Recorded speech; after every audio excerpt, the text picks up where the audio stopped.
하나님의 말씀은 고린도전서 12장 4절에서 11절입니다. 고린도전서 12장 4절에서 11절 한 목소리로 합독하시겠습니다. 은사는 여러 가지나 성령은 같고 직분은 여러 가지나 주는 같으며 또 사역은 여러 가지나 모든 것을 모든 사람 가운데서 이루시는 하나님은 같으니 각 사람에게 성령을 나타내심은 유익하게 하려 하심이라. 어떤 사람에게는 성령으로 말미암아 지혜의 말씀을, 어떤 사람에게는 같은 성령을 따라 지식의 말씀을, 다른 사람에게는 같은 성령으로 믿음을, 어떤 사람에게는 한 성령으로 병 고치는 은사를, 어떤 사람에게는 능력 행함을, 어떤 사람에게는 예언함을, 어떤 사람에게는 영들 분별함을, 다른 사람에게는 각종 방언 말함을, 어떤 사람에게는 방언을 통역함을 주시나니 이 모든 일은 같은 한 성령이 행하사 그의 뜻대로 각 사람에게 나누어 주시는 것이니라. 아멘. 미국에서 태어난 한국계 미국인인 메이디라는 여성이 있습니다. 이 여성은 아시아의 오프라 윈프리라 이런 타이틀을 가진 여성 앵커입니다. 알다시피 여러분, 오프라 윈프리라는 이 여성은 20세기 가장 부자인 흑인계 미국인으로서 세계에서 유일한 흑인 억만장자였습니다. 뿐만 아니라 세계에서 가장 영향력 있는 여성이다. 이제 가장 잘 나갔을 때 세계에서 가장 영향력 있는 여성 1위다 할 정도의 그 정도 인기가 있었던 사람이 바로 이 오프라 윈프리가 아니었습니까? 그런데 이 메일이라는 우리 한국계 미국인은 아시아의 오프라 윈프리다. 결국에는 아시아 여성 중에서 가장 영향력이 있는 인물이다. 그런 말을 들었던 여성이기도 합니다. 샌프란시스코 지역 방송국의 인턴 사원으로 출발해서 일본의 NHK 방송, 또 미국의 CNN 방송, 이런 세계적인 방송국의 메인 앵커와 기자 자리를 차지하면서 그 중에서도 24시간 뉴스 전문 채널인 CNN 방송의 최초 아시아계 앵커가 되어서 많은 사람들의 주목을 받았던 여성이기도 합니다. 이 메이리가 처음부터 앵커가 되기 위해서 신문방송학과를 간 인물이 아닙니다. 의과대학에 들어가서 이제 본과 들어가기 전에 예과 2학년을 다니다가 CNN 방송에서 방송 보도하는 그 모습을 보다가 그 모습에 그냥 빠져 들어갔다는 거예요. 이제 그 이전에도 뭐 수없이 많은 방송을 들었지 않았겠습니까? 어쨌든 이 예과 2학년을 다니다가 CNN 방송의 그 방송 보도를 보면서 나도 저렇게 앵커가 되어서 기자가 되어서 방송 일을 하고 싶다. 그 마음 때문에 학교를 그만두고 그때부터 많은 방송국에 이력서를 넣기 시작했다는 거예요. 그래서 60통 이상의 이력서를 넣고 한 1년 만에 취업을 하게 되었다는 겁니다. 그러면서 26살에는 일본 NHK 방송, 그리고 28세 때에 CNN 라이브 방송국의 기자가 되는 그런 참 성공 과도를 달리는 여성이 되었습니다. 그러면서 이 오프라 윈프리가 설립한 옥시전 미디어라는 그런 여성 채널에서 토크쇼 진행자로 발탁되는 그런 기회도 얻었다고 합니다. 탄탄대로를 갔다. 그래서 아시아 최초의 어떤 여성 CNN 방송의 앵커다. 뭐 이런 타이틀이 있다고 실언이 없었느냐. 어느 날 CNN 방송에서 근무를 하는데 갑자기 해고 통지서가 날아왔다는 거예요. 어쩌면 잘 나갔던 여성이기 때문에 어떻게 내 인생에 이런 오점이 또 이런 실언이 있을 수 있느냐 좌절할 수 있었을 텐데 이 여성이 좌절하지 않고 이제 그 모든 실패의 아픔을 딛고 결국에는 성공적인 삶을 살아가게 되었다. 이렇게 말합니다. 이런 자신의 삶의 이야기를 지난 2010년도에 열정으로 한 우물을 파라라는 제목의 책을 출간했습니다. 열정으로 한 우물을 파라. 그래서 한 우물을 파라라는 이 말은 이 메이리의 어머니가 자신에게 가르쳐준 그런 속담인데, 자기 평생에 좌우명으로 삼고 있는 이제 그런 좌우명이 한 우물을 파라라는 말이라는 거예요. 거기에다가 이 메이리가 어떤 열정을 덧붙여서 열정으로 한 우물을 파면 성공적인 인생을 살아갈 수 있다. 이렇게 말하는데, 이 책에서 이런 말을 합니다. 마치 첫눈에 반한 것처럼 나는 방송 기자가 바로 천지기자 내 인생의 소명임을 알아차렸다. 물론 운명의 상대를 알아보기엔 당시 나는 너무 어리고 철이 없었지만 그때 내가 발견한 것은 열정이었다. 이 열정을 바탕으로 어머니가 말한 한 우물을 파라는 속담을 되새기며 방송인으로서의 꿈을 이루기 위해 끊임없이 달려갔다. 성공적인 인생을 살아간 분들이 이구동성으로 하는 말이 한 우물을 파라, 그렇게 말합니다. 나는 한 우물을 팠기 때문에 지금 이런 삶을 살아가고 있다. 지난해에 일본 사람 중에서 노벨상을 받으신 분이 있습니다.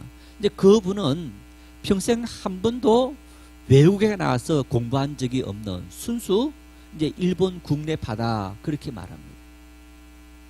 그래도 어느 정도 학문적인 어떤 이 경력을 쌓기 위해서는 미국이나 유럽 같은 그런 곳에 가서 공부를 해야만 인정받을 수 있는 그런 사람 이제 학문 분야인데, 그 사람은 전혀 외국 가서 공부한 적이 없는 사람이라는 거예요. 그러면서 노벨상을 받은 어떤 그 비결이 뭐냐? 한 우물을 평생을 팠기 때문이다. 자신의 분야에 40년 50년 동안 매진한 그 결과 그 학문을 인정받고 어느 정도의 성취를 이룰 수 있었다라고 그렇게 이야기하는 그런 모습을 볼 수 있습니다. 조금 어떤 일 하다가 어려움이 닥치고 힘든다고 그것을 포기하고 또 다른 것을 찾아간다면 평생을 그렇게 살아갈 수밖에 없기 때문입니다. 여러분, 그런데 메이리의 이야기는 아주 중요한 사실을 우리에게 가르쳐 주고 있습니다. 의예과를 다니던 의과대학을 다니던 이 여성이 전혀 전공도 해보지 않는 분야로 진출하게 되었습니다. 어쩌면 의과대학을 계속 다녔다면 그 여성에게는 명예도 부도 주어질 수 있습니다.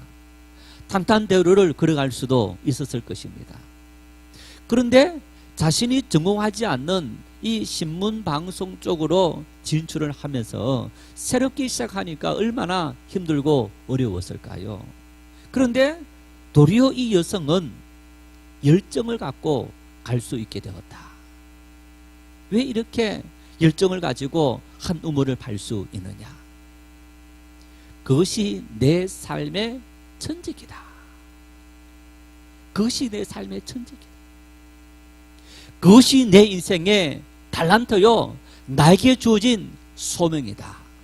그 마음을 갖고 그리고 그런 열정이 생기는 일, 여러분, 그것이 천직이고 그것이 소명인데, 그 일을 위해서 우리는 어떤 시련과 역경 가운데서도 한 우물을 파고 끝까지 달려갈 수 있는 그런 용기와 그런 열정과 그리고 그런 모든 환경이 우리에게 주어질 수 있다라는 얘기. 이것을 내가 좋아하고 이것이 내 삶의 천직이고 이것이 내 삶의 소명이다. 여러분, 그런 의식이 없다면 조금만 그 일에 힘든 일이 생기면 쉽게 포기하고 좌절해버립니다. 쉽게 포기해버리고 또 다른 일을 찾게 되는 겁니다. 결국에는 어떤 분야도 깊이 들어가지 못하고 인생을 적당히 살아갈 수밖에 없는 그런 삶이 되어지는 거예요. 오늘날 수많은 사람들이 여러분 우리 사회에 공시족이다, 공무원 시험에 수많은 젊은이들이 매달리는 것을 볼 수 있습니다. 왜 공무원 시험에 그렇게 많은 학생들이, 젊은이들이 매달립니까? 공무원이 되는 것이 그들의 꿈이었기 때문이었을까요? 아니면 공무원이 되면 자기 삶에 안전이 주어지기 때문일까요? 아마 우리가 깊이 생각하지 않더라도 우리 모두 알고 있을 겁니다. 꿈을 쫓아가는 것이 아니라, 그래서 열정이 있는 삶을 사는 것이 아니라 어쩌면 우리의 삶에 편안한 일상을 살아가는 어떤 그런 삶의 욕구, 삶이 너무 팍팍하고 힘들다 보니까 우리가 적당히 살아가자라는 어쩐 그런 삶을 살다 보니 여러분, 우리의 삶의 역동성이 사라져버리고 열정이 사라져버리는 그런 삶을 살아갈 수밖에 없는 그런 모습인 것을 볼 수 있습니다. 한 우물을 파고, 그리고 그 한 우물을 파야만 우리가 성공적인 삶을 살아갈 수 있는데, 여러분, 그 한 우물도 팔만한 곳에 한 우물을 파야 하는 겁니다. 요즘은 상수도 시설이 너무 잘 되어 있어서 수도꼭지만 켜면 상수도국에서 물을 다 보냅니다. 제가 어렸을 때 저희 시골 마을에 우물이 2군데 있었습니다. 그래서 처음에는 이제 물을 다 그 우물에서 길러왔던 것을 봤습니다. 그러다가 초등학교 들어가는 그 어간에 펌프, 이렇게 마중물 넣고 이렇게 저으면 나오는 그 펌프를 위해서 이렇게 그 파이프를 땅으로 박는 그런 걸 봤습니다. 그런데 집집마다 다 그렇게 펌프를 이제 해서 하기 위해서 파이프를 박는데, 그저 아무 곳에 박는 것이 아니라 어느 곳에 박으면 물이 잘 나올까? 여러분, 그 물이 나올 만한 곳을, 물길을 잘 찾는 사람을 불러서, 자, 우리 집에 이렇게 마당이 있는데 어디에다가 파면 물이 나올 것 같습니까? 하면서 그 물길을 찾아서 파이프를 박는 것을 봤습니다.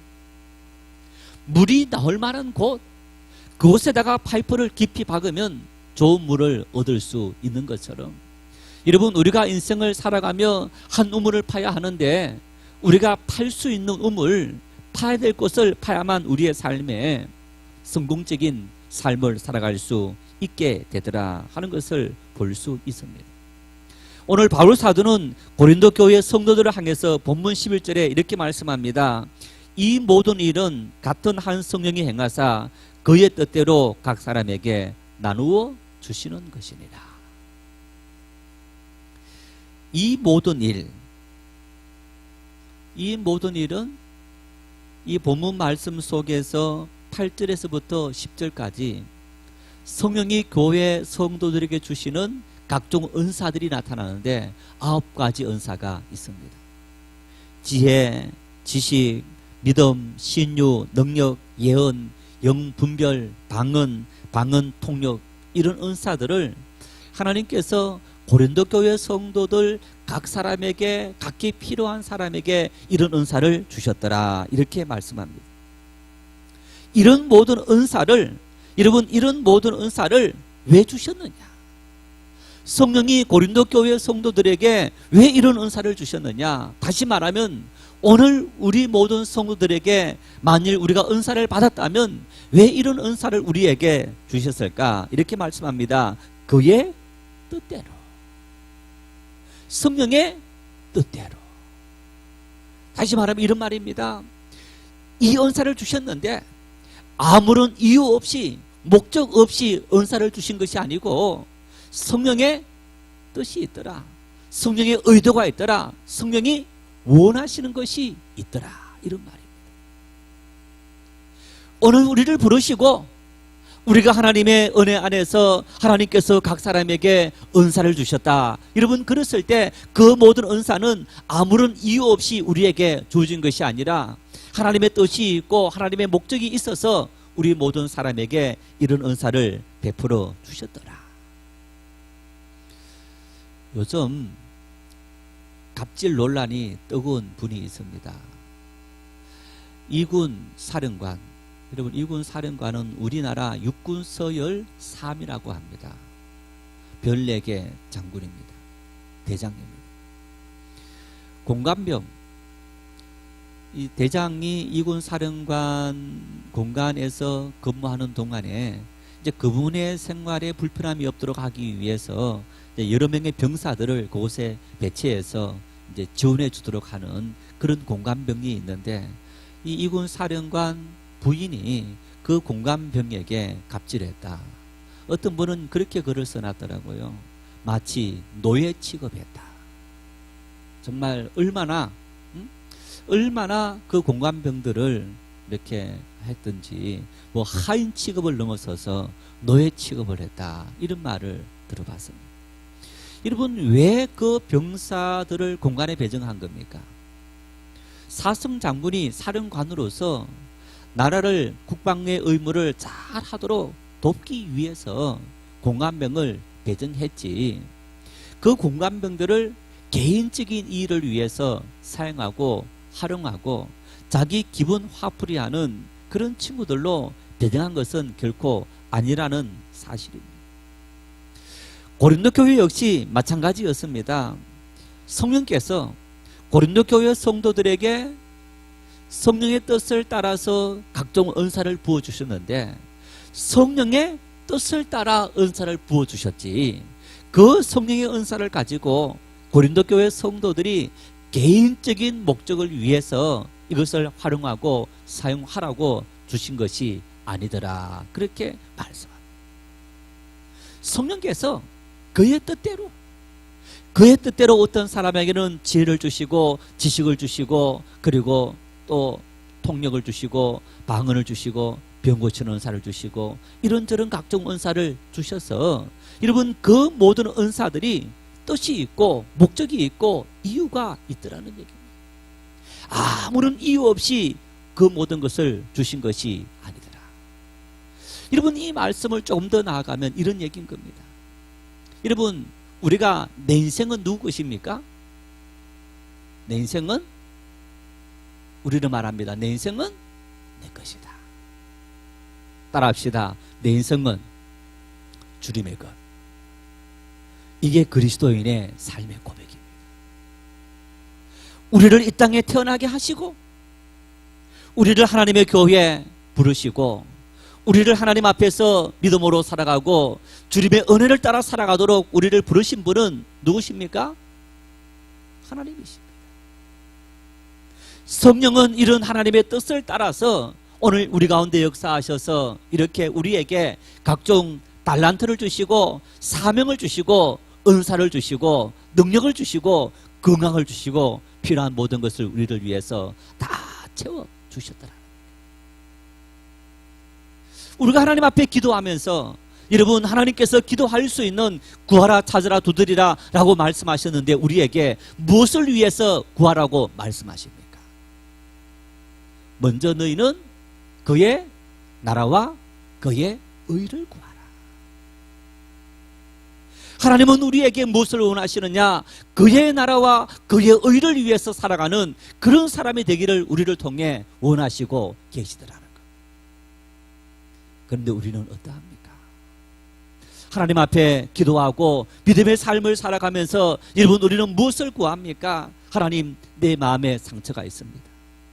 내 삶이 이렇게 공고합니다. 내가 이렇게 몸이 병들었습니다. 내 병든 몸을 고쳐주시고 내 입은 상처를 어루만져 주시고, 하나님, 내 삶에 필요한 것들을 채워주십시오. 여러분, 여기에는 분명한 목적이 들어가야 됩니다.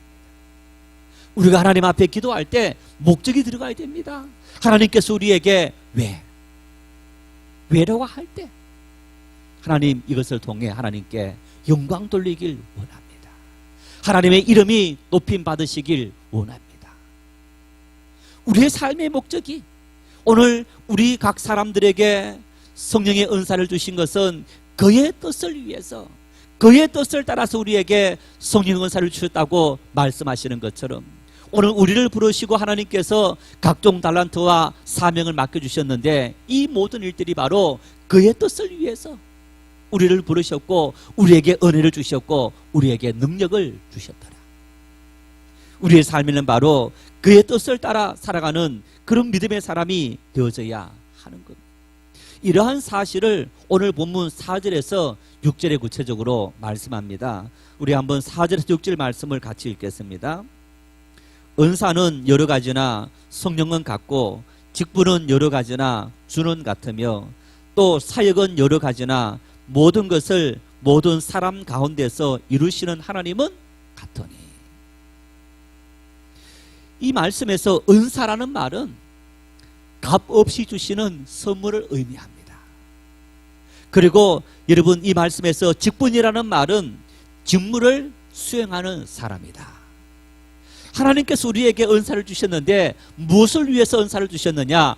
우리에게 하나님께서 맡기신 직무를 수행하도록. 그리고 이어서 사역이라는 말은 활동하게 한다, 그렇게 말하는데 우리에게 은사를 주셔서 직무를 맡겨주시고 그 직무를 이루도록, 활동하도록 우리를 하나님께서 막 부르시고 하나님의 이 모든 사명을 맡겨주셨다, 이렇게 말씀합니다. 여러분, 그러면서 이렇게 말씀합니다. 은사는 여러 가지나 성령은 같고 한 분이고, 직분은 여러 가지나 역시 주는 같으며 성령은 한 분이고, 뿐만 아니라 사역은 여러 가지나 모든 것을 모든 사람 가운데서 이루시는 하나님은 같으니. 한 분 하나님께서 지난주 말씀을 드린 것처럼 성령으로 성령을 따라서 우리 모든 사람에게 한 성령이 이 사람에게도 임하고 이 사람에게도 임하고 이 사람에게도 임해서 하나님의 뜻을 이루어 가시더라. 여러분, 우리가 어떤 일을 할 수 있는 그 어떤 힘의 원동력, 하나님께서 우리에게 값없이 은사를 선물로 주셨기 때문입니다. 그리고 주신 그 모든 은사들은 각기 다르더라.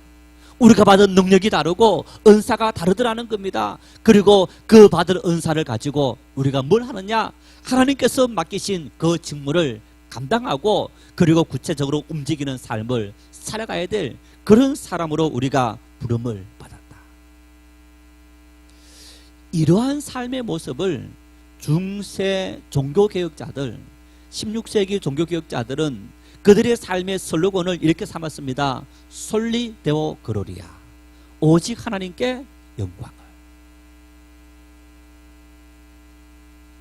내 인생에 무엇을 하든지, 내가 어떤 직업을 가졌든지, 내가 어떤 환경과 형편에 처해 있든지, 내 평생에 가장 중요한 삶의 표대, 목적은 오직 하나님께 영광을 돌리는 삶입니다. 내가 목회를 하든지, 내가 공부를 하든지, 내가 직장에서 땀 흘려 일을 하든지, 내가 밭을 매든지, 아니면 바다에 나가서 어부가 되어서 물고기를 잡든지, 어떤 일을 하든지 내 인생에는 값 없이 베풀어 주시는 하나님의 은혜가 있고, 그래서 내가 그 모든 은혜를 따라서 하나님의 영광을 위해서 내가 이 모든 사명을 감당한다. 그의 뜻대로, 그의 뜻을 위해서, 그의 뜻을 이루기 위해서. 그렇습니다. 여러분, 우리에게도 내 평생에 감당해야 될 가장 중요한 사명은 하나님의 영광을 위해서 하나님은 나를 부르셨고 나는 그 일을 위해서 하나님 앞에 온전히 서 있는 인생이다 하는 사실을 한순간도 잊지 말아야 합니다. 유명한 발명왕 누굽니까? 에디슨. 에디슨의 유명한 말이 있죠. 천재는 1%의 영감과 99%의 노력으로 이루어진다. 지난번에 한번 말씀을 드린 적이 있습니다만은, 여러분, 우리가 에디슨의 이 정말 명언에 대해서 천재는 1%의 영감과 99%의 노력이다. 그래서 우리가 정말 열심히 노력하면 못 이룰 일이 없다. 한 우물을 파라 하는 말과 비슷한 의미로 받아들이는 겁니다. 여러분, 그런데 오늘 여러분 이 말에 대해서 우리가 아주 중요한 어떤 관점의 발상의 전환이 필요합니다. 자, 천재는 99%의 노력, 그 노력이 뭐 위에 출발해야 되는 겁니까? 1%의 영감 위에서. 천재적인 삶을 살아가고 내가 어떤 성공적인 삶을 살아가기 위해서 매일 이처럼 나는 학문을 받더라. 의예과를 들어가서 의사가 되는 것이 꿈이었지만은 어떤 방송하는 그 모습을 보면서 그것이 내 삶의 천직이다라는 그 사명감이 왔고, 그 천직이다는 사명감이 왔을 때에 내가 그렇게 많은 사람이 부러워했던 의예과를 던져버리고 방송 일로 뛰어든 여러분 1%의 영감, 그 1%의 영감 위에 자신의 열정을 담고 평생 한 우물을 파는 그 삶을 살아갔더니 내 인생에 성공적인 삶을 살아가게 되었더라. 하나님의 뜻이라는 얘기입니다. 1%의 하나님의 뜻과 99% 우리의 노력이 함께 어우러져야 한다는 의미로 이해할 수도 있는 것. 그런데 99% 우리가 아무리 노력을 하더라도 1%밖에 안 되는 것이지만은 여러분 1%의 영감, 하나님의 뜻을 따라 살아가는 그 삶이 없다면 그것은 하나님의 은혜가 우리에게 머무는 것이 아니더라는 얘기입니다. 하나님의 은혜가 우리에게 머물기 위해서는 1% 하나님의 뜻을 따라 살아가는, 그 하나님의 뜻을 따라 살아가며 순종하는 우리의 삶의 방향성과, 그리고 하나님께서 우리에게 주신 은혜를 따라서 열심히 노력하는 그 어떤 우리 삶의 수고를 통해서 우리 인생은 성공적인 삶을 살아가게 되더라. 이 말을 우리가 이렇게 말합니다. 저 사람 참 운이 있다. 그렇지 않습니까? 너는 아무리 노력해도 운이 없어서 참 이렇게 돈도 못 벌고 성공적인 삶을 살지 못하는데 저 사람은 참 운이 있는 사람이야. 여러분, 우리가 이것을 신앙인의 용어로 어떻게 말합니까? 하나님의 은혜더라. 하나님의 은혜더라. 우리는 그렇게 말합니다. 하나님의 은혜. 여러분, 그 하나님의 은혜 위에 우리의 모든 수고들이 함께 모여져서 하나님의 놀라운 뜻들이 우리의 삶을 통해서 이루어지는 것을 볼 수 있는 겁니다. 예레미야 18장 6절 말씀을 같이 읽겠습니다. 여호와의 말씀이니라. 이스라엘 족속아, 이 토기장이가 하는 것 같이 내가 능히 너희에게 행하지 못하겠느냐. 이스라엘 족속아, 진흙이 토기장이의 손에 있음 같이 너희가 내 손에 있느니라. 예레미야 선지자가 부름을 받고 앞으로 100년 150년 뒤에 남유다가 멸망을 당할 거다 하는 사실을 선포합니다. 물론 이 예레미야가 동시에 그 이후에 구원 얻을 거다라는 것도 선포하지만은, 멸망을 선포하자 이스라엘 백성들이 막 화가 났습니다.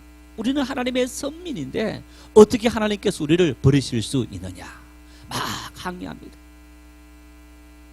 그때 하나님께서 예레미야 선지자를 토기장이가 그릇을 만드는 곳으로 데리고 갔습니다.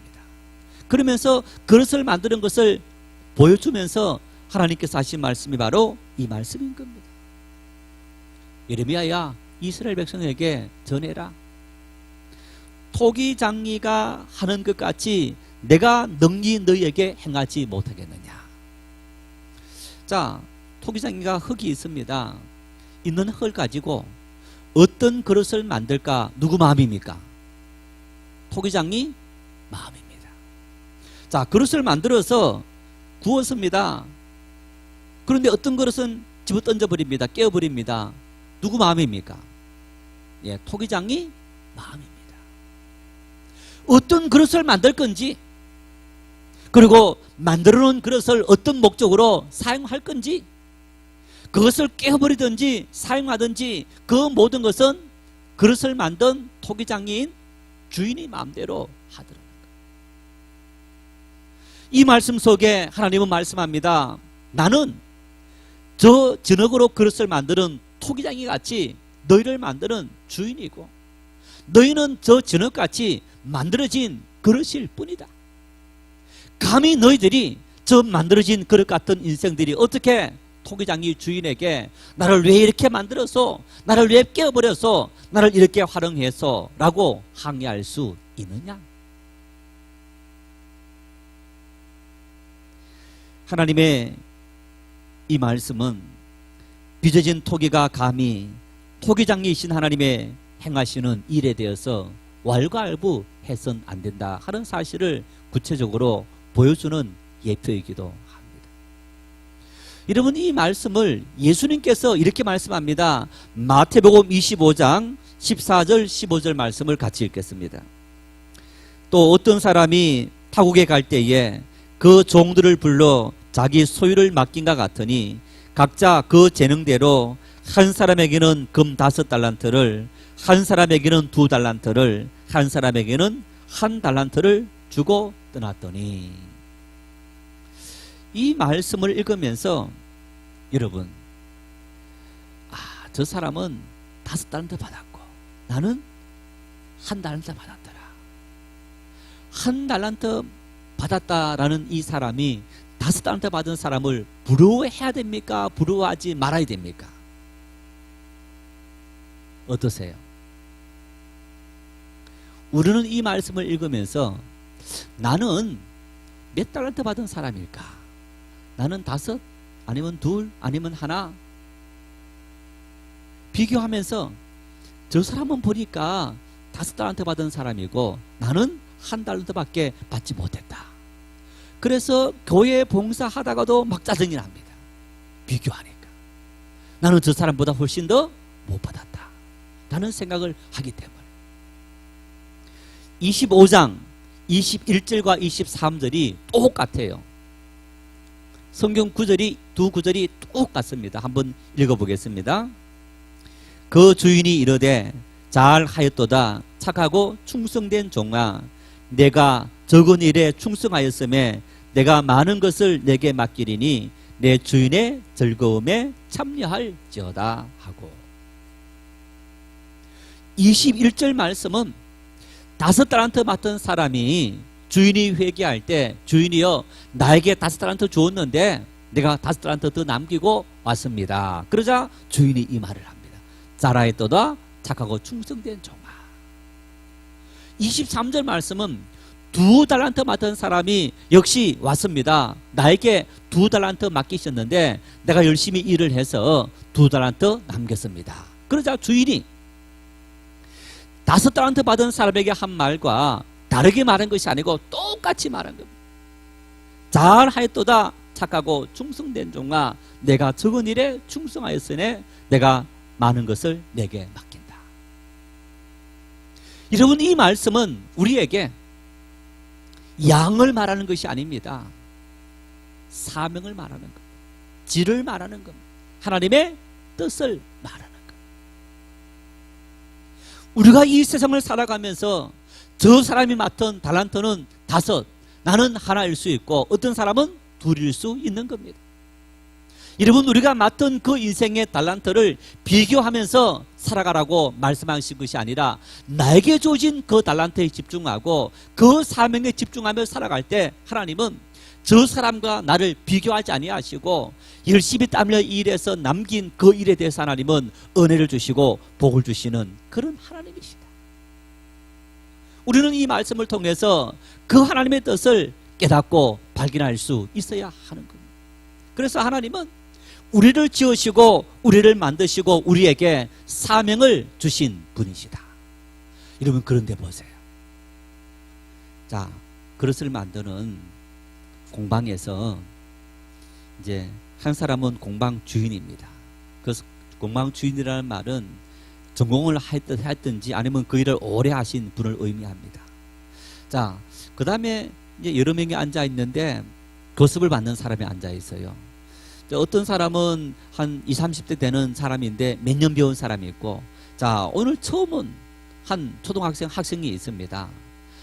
그릇을 만드는데 공방 주인이 만든 것하고 한 4, 5년 배운 사람하고 오늘 처음 온 사람하고 똑같은 것을 만듭니까? 아니면 똑같이 만들지 못합니까? 당연히 똑같이 만들 수 없는 거예요. 똑같이 못 만드는 겁니다. 누가 만들었느냐는 굉장히 중요한 일입니다. 전문가가 만들었냐, 아마추어가 만들었냐, 숙달 된 사람이 만들었냐, 아니면 처음 하는 사람이 만들었느냐, 거기에 따라서도 엄청나게 차이가 나는 것을 볼 수 있습니다. 농사일을 하는 것을 보십시오. 여러분, 시골에서 농사 짓는 어르신들 보면 60, 70, 80이 되신 분들도 하루 종일 그 땡볕에 앉아서 밭을 맵니다. 그런데 여러분 가서 한번 해보세요. 제가 30대 때 우리 청년들하고 이제 그 농활 프로그램을 여름마다 일주일씩 했는데 그 중에서 한 3일 정도는 오전마다 밭을 매는 일을 했습니다. 저도 시골 출신이라서 물론 이제 농사 일을 조금 도왔지만은 밭 매는 것은 정말 처음 해봤습니다. 밭주인하고 같이 우리 청년들이 올라갔습니다. 그러면서 밭 이제 고랑이 한 명씩 앉아서 김을 매면서 갑니다. 그러면요, 주인하고 같이 앉아서 김을 매는데 주인은 긴 밭고랑을 그냥 그 일을 마실 때까지 일어나지 않고 앉아갖고 그걸 풀을 뽑는 거예요. 저는 한 10분 견디면 우리 청년들은 한 2, 3분 내면 다 일어나서 허리 두들기고 한 30분 했더니 정말 허리가 아파서 일어날 수 없을 정도가 되는 거예요. 누가 힘이 있습니까? 20대 젊은이가 힘이 있습니까? 70대신 분이 힘이 있습니까? 당연히 20대가 힘이 있죠. 그런데 숙달되지 않으니까 70대 되신 분은 하루 종일 앉아서 일을 해도 허리 한번 이렇게 펴고 계속 일합니다. 나중에 우리 젊은 학생들은 아예 일어나서 한 개 벗고 한 개 벗고, 아니 저놈들 일하는 거지 마는지 누가 하느냐, 누가 만들었냐? 여러분, 우리는 누가 만들었습니까? 하나님께서. 우리를 가장 잘 아시는 하나님께서 우리를 만드신 것. 나에 대해서 누구보다 잘 아시는 하나님께서 우리를 만드신 것. 우리 인생의 토기장이신 하나님께서 우리를 만드셨다. 다시 말하면 우리가 어떤 삶을 살아가면 이 땅을 살아가면서 우리가 수많은 사람들에게 인정받고 나 스스로도 만족할 수 있는 그런 삶을 살아갈 수 있느냐? 오늘 바울 사도는 말합니다. 그의 뜻을 따라 살아가요. 내 뜻을 따라 사는 것이 아니고 세상의 욕망을 따라 사는 것이 아니라 하나님의 뜻을 따라 살아가면 하나님께서 우리에게 지으시고 우리를 빚으시고 하나님께서 필요한 곳에 우리가 헌신하고 순종하고 하나님 말씀 앞에 따라 살아가는 그런 삶을 살아가면 우리 인생은 누구보다 남부럽지 않는 그런 은혜의 삶을 살아갈 수 있게 되더라 하는 사실. 이런 사실을 바울 사도는 이렇게 말합니다. 디모데후서 2장 21절입니다. 같이 읽겠습니다. 그러므로 누구든지 이런 것에서 자기를 깨끗하게 하면 귀히 쓰는 그릇이 되어 거룩하고 주인의 쓰심에 합당하며 모든 선한 일에 준비함이 되리라. 모든 선한 일에 준비함이 되리라. 하나님의 모든 선한 일에 우리가 쓰임받는 삶이 되더라. 여러분, 어떻게 하면? 자기를 깨끗하게 하면. 이 말은 다시 말하면 하나님의 뜻을 순종하면.